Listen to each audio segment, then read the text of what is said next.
Welcome to our video on networking. Once you are working well as a committee through conscious communication and active listening, you are then ready to grow your community through networking. In your volunteer roles, there will be a lot of opportunity to meet and coordinate with others in the Imperial College Union community. You will want to network in order to learn the skill sets of members and peers who want to participate. The best people may not always be the loudest people, so it's important to reach out to your membership and get to know them. You may also want to reach out to other student groups in order to collaborate, or find external speakers in groups in your sector who may offer you support, advice, or who may also be able to collaborate with you. I'm sure you can think of many more examples, but networking like this can create bigger and better events, more meaningful relationships, and tighter knitted communities. So, what is networking really, and how do you go about doing it? It sounds daunting, but it's really something anyone can do. It's not true that only extroverts can enjoy it. According to Rick Teruzzi, it's actually a thing that many introverts can thrive at. It all comes down to 3 actions. The first is showing up to events. As a volunteer, you should aim to attend all events which are linked to your role. Make yourself available to meet other people.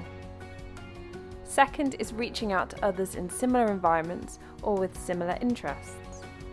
And third is about really getting to know other people. What are they good at? What are they passionate about?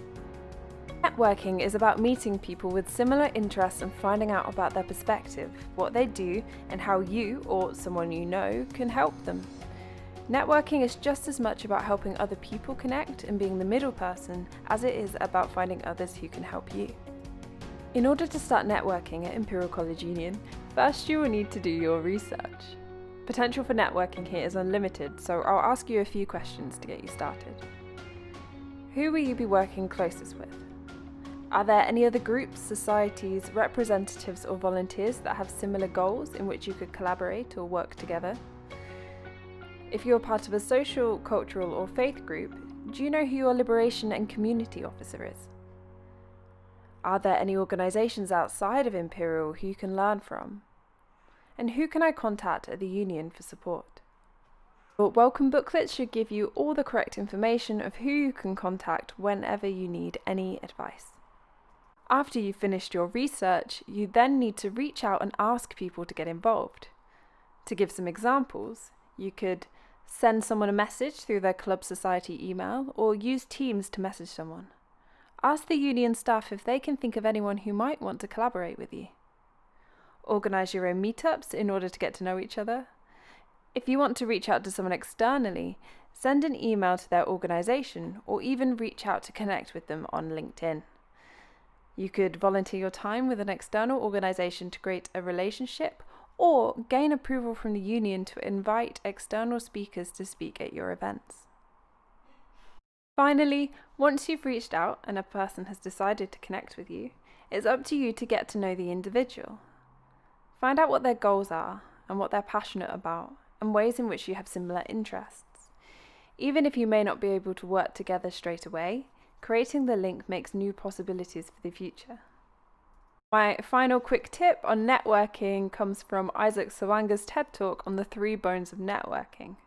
He gives 3 different Our final tip for you on networking comes from Isaac Sawanga's TED Talk called The 3 Bones of Networking.